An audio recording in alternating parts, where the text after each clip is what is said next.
নতুন বাংলাদেশ এটা আমার কাছে কোনো ফিউচারিস্টিক ভিশন না।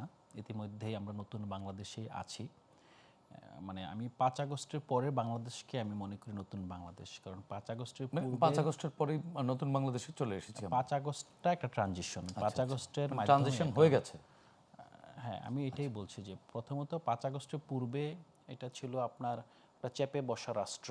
হ্যাঁ, রাষ্ট্র বলতে আসলে আমরা ওই যে রাষ্ট্রযন্ত্র বলি যে মূলত আসলে রাষ্ট্রটাকে একটা মাফিয়া তন্ত্র রাষ্ট্রের উপর ভর করে জনগণের উপর চেপে বসেছিল। জনগণ যে প্রয়োজনে রাষ্ট্র বানিয়েছিল সেই রাষ্ট্রটা আসলে জনগণের প্রয়োজনীয় রাষ্ট্র ছিল না, বরং জনগণের একটা গলার কাটা ছিল। সে রাষ্ট্রের পরিচয় ছাড়া যেভাবে বাঁচতে পারে না, একই সাথে এই রাষ্ট্রকে নিয়ে সে চলতেও পারছিল না। হ্যাঁ, তখন ৫ আগস্টে বাংলাদেশের রাষ্ট্রের যেই প্রথাগত শক্তি, যারা রাষ্ট্রের রাজনীতি নিয়ন্ত্রণ করে, রাজনৈতিক দলগুলো, তাদের পরের যে লেয়ার আছে, রিজার্ভ ফোর্স আছে, জনগণ, যখন তারা জাতীয় প্রয়োজনে আপনার হস্তক্ষেপ করে অথবা তারা আপনার মাঠে আসে, সে অবস্থাটা তৈরি হয়েছিল ৫ আগস্ট।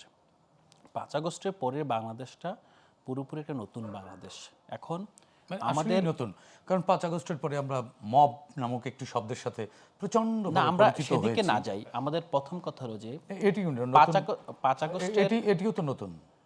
আমার কাছে মনে হয় কি ৫ আগস্ট জাস্ট একটা রিজিম চেঞ্জ হয়েছে, ক্যালেন্ডারের পাতা বদল হয়েছে। সাইদ ভাই, ৫ আগস্টের পরের মব অবশ্যই নতুন না। আপনি নিশ্চয়ই আপনার মনে পড়ার কথা যে বাড্ডায় আমরা তো পরিবর্তন চেয়েছি। আপনার বক্তব্য অনুযায়ী বাড্ডায় আলাতুন্নাসি স্কুলে এক নারীকে পিটিয়ে হত্যা করা হয়েছে, এরকম ঘটনা ঘটেছে।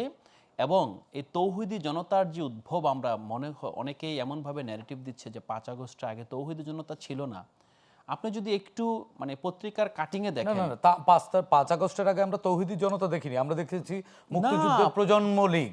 নো ৫ আগস্টের আগেই তৌহিদি জনতা ছিল না। এক বছর দেড় বছরে যেই পরিমাণ, আমিন ভাই আপনাদের থেকে শুনবো, আমরা একটু আলাউদ্দিন যেই পরিমাণ সংখ্যায় আমরা মব দেখেছি, এত সংখ্যায় বিগত ৫৪ বছরে হয়েছে। আপনাকে সময় দেব একটু আলাউদ্দিন। কিন্তু আমি আসলে এখানে একজন জুলাই যোদ্ধা হিসেবে সাইদ খানের কাছ থেকে ৫ আগস্টের পরে নতুন বাংলাদেশের প্রধান বৈশিষ্ট্য যে মব আপনার মুখে চলে আসলো, আমি প্রধান বৈশিষ্ট্য বলি না, আপনি মানে প্রথম একটি বৈশিষ্ট্য, আপনি কিন্তু মবকে এক ধরনের লেজিটিমাইজ তো করা হয় না, এটা খুব একটা আপনার আওয়ামী লীগের কাছে খুব একটা পপুলার একটা ওয়ার্ড। হ্যাঁ, এবং ধরেন এই জিনিসটা নিয়ে মানে যারাই মব বলবে তারাই আওয়ামী লীগ, না, যে 91% তো মব করেছে বিএনপি, টিআইবি রিপোর্ট অনুযায়ী মব এবং সহিংসতা। সো আওয়ামী লীগের কথা বলছেন, আবার টিআইবি রিপোর্টের তো আমরা দেখলাম সরকার প্রতিবাদও জানিয়েছে, তীব্র প্রতিবাদ জানিয়েছে। সরকার দেখেন, সরকার প্রতিবাদ আজকেই জানিয়েছে, জানাবে, ঠিক আছে। আপনি ধরেন একটা পাবলিশড রিপোর্টকে তো আপনি উড়িয়ে দিতে পারেন। সরকার তো উড়িয়ে দিল, সরকারকে উড়িয়ে তার মানে সরকার সঠিক কাজটি করেনি। দেখেন, একটা বিষয়,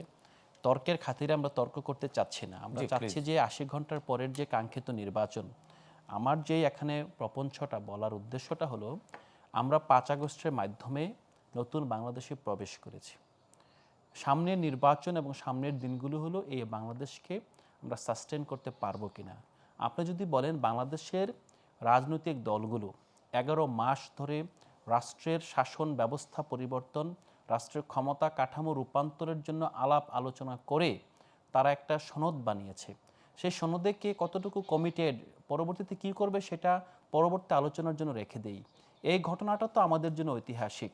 আমরা তো ৫ আগস্টের পূর্বেও ধারণা করতে পারি নাই যে এই দেশে আসলে এত সুন্দর একটা ট্রানজিশন হবে, একটা রক্তপাত ধারণা করতে পারেনি যে ৫ আগস্ট শেখ হাসিনা চলে যেতে পারে। না, সেটা শুধু শেখ হাসিনা চলে যাওয়া না, শেখ হাসিনা চলে যাওয়ার পর এই রিজিমটা মানুষ দেখেন, শেখ হাসিনাকে নিয়ে মানুষের আশঙ্কাটা কোথায় ছিল। শেখ হাসিনা মানুষের মধ্যে একটা ভয় ধরাতে পেরেছিল যে আমরা যখন চলে যাই এখানে একটা ভূমিকম্প হবে, এবং এই ২ লক্ষ মানুষ কচুকাটা হবে। ২ লক্ষ কেন, ৫ লক্ষ তো বলেছিলেন ওবায়দুল কাদের। এখন তারা কিন্তু বলেছিলেন যে ৫ লক্ষ আওয়ামী লীগারকে মেরে ফেলা হবে, তাই তো বলেছিলেন। এখন এটার মাধ্যমে যারা আসলে সমাজের স্থিতিশীলতার পক্ষে, একটা রাষ্ট্রের আসলে প্রতিষ্ঠানগুলোকে সংরক্ষণের পক্ষে, তাদের কাছে একটা বার্তা দেওয়া হয়েছিল যে আমরা এত সহজে ক্ষমতা থেকে যাব না। ৫ লক্ষ যদি মারা যায়, ৫ লক্ষ পর্যন্ত মারতে পারলেই তখন আমরা ক্ষমতা ছাড়ব। কিন্তু আমরা কি দেখেছি?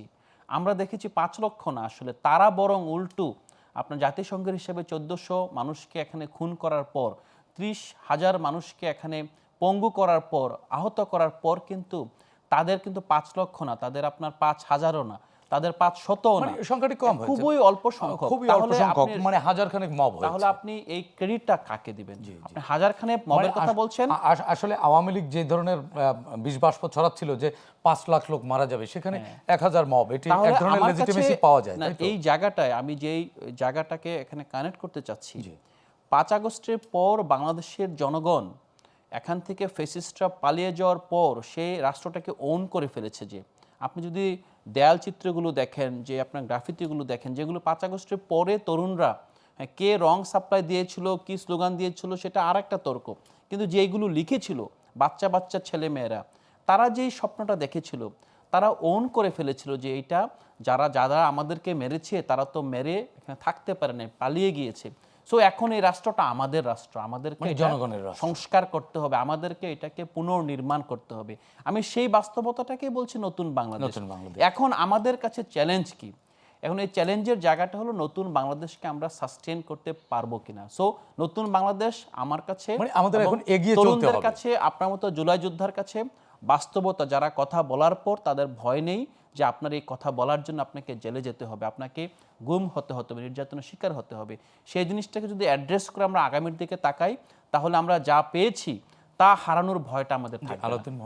আপনি বললেন যে 5 আগস্টের পরে বলেন যে ভাই বলল যখন চাঁদাবাজি বন্ধ হয় না, আপনি বলছেন হ্যাঁ হ্যাঁ এনসিপি তো একা করে নাই সব। তার মানে হলো যে এনসিপি চাঁদাবাজি করছে, তার সাথে এনসিপিও করেছে, সবাই একা তো আর করেনি, ভাগ বাটোয়ারা করে করেছে। ইনফ্যাক্ট আপনাদের মাহফুজ আলম তো তাই বলেছেন, আপনি ছাত্র উপদেষ্টা মাহফুজ আলম কি বলেছেন? এনসিপি চাঁদাবাজি করেছে, সব ভাগ বাটোয়ারা করেছে, ভাগ কি খালি খালি হয়েছে? ভাগ বাটোয়ারা তো আমাদের তো পাত্রই নেই, ভাগ করবো কোথায়? যাদের পাত্র ছিল তারা ভাগের জন্য গিয়েছিল। জি প্লিজ বলেন। প্রথমত আপনি যেটা বললেন যে এনসিপি একা করে নাই, এটা খুবই আপনার একটা এটা গ্রহণযোগ্য না আর কি। আপনি এটা বলতে পারতেন বিএনপি একা করে নাই, বিএনপির সাথে এখন নতুন দল যুক্ত হয়েছে, তাহলে আমি মানতাম যে ঠিক আছে। না উনি বলছেন, না ওনার সাথে আমি বরং মানে আপনি আক্রমণ করতে যাচ্ছিলেন, আমি বরং ডিফেন্স করলাম। মজা হিসাবে নিলাম। আপনার সাথে আমার সম্পর্কটা অনেক ক্ষেত্রে ইনফর্মাল, কিন্তু বিষয়টা হলো যে দেখেন, মানে এনসিপির যেই আপনার দায়, অবশ্যই এনসিপির দায় আছে, কারণ এনসিপির নেতৃত্ব গণঅভ্যুত্থানে আপনার সামহাও নেতৃত্ব দিয়েছিল। আসলে এই এনসিপি একা দেয়নি, আমি এই জায়গাটা বিরোধিতা করব। দায়ের কথা এনসিপি একটি ক্ষুদ্র অংশ, না আমি এই বলি জুলাই গণঅভ্যুত্থানের ক্ষুদ্র এই যে দেখেন আপনারা কিন্তু এই যে একটা আপনার মানে আমি বলবো এই যে জায়গাটা, এই জায়গাটা বিভিন্ন কারণে হীনমন্যতা থেকে উচ্চারিত। আমি তো বলিই না যে, আমি বলছি দায়ের জায়গায়, আমি বলছি দায়টা যে এনসিপি নিতে হয় এবং নেওয়ার পক্ষে তো আমি বলছি হ্যাঁ দায় নিতে হবে। কেন? কারণ তোমাদের মতো কিছু আপনার যারা জুলাইয়ের সময় এক দফা কেন ঘোষণা করতে গেলা, কেন সরকার গঠন করতে গেলা? তোমরা তো রাজনৈতিক দলগুলোকে দিয়ে দিতে পারতো যে তোমরা সরকার গঠন করো, আমরা কিছু নাই। কিন্তু তারা যে করেছে, যেহেতু করেছে, ঐতিহাসিক দায় তাদেরকে এখনও বয়ে বেড়াতে হবে, আরও হয়তো বা 40, 50, 100 বছর পরেও বয়ে বেড়াতে হবে। দায় নিয়ে আমাদের আপত্তি নাই, কিন্তু আমাদের আপত্তি হলো যে এখানে ধরেন আপনার যে তরুণরা ঘরে ফিরে গিয়েছে, সেই তরুণের জন্য আপনি কি রেখেছেন, আমি কি রেখেছি? আমি বলতে পারি যে আপনি আমাকে বলেন আমি এনসিপির দায় নিচ্ছি, আমি আপনাকে বলি, আপনাকে তো বলা যাবে না, ধরুন আপনি বিএনপির পক্ষ থেকে হয়তো অন্য কারোর উপর দায়টা দিলেন অথবা জামাতের পক্ষ থেকে দিলেন, কিন্তু আমরা একটা জায়গায় ভুলে গিয়েছি, এই অভ্যুত্থান কিন্তু এনসিপিও করে নাই, বিএনপিও করে নাই, জামাতও করে নাই, অভ্যুত্থান করেছে জনগণ।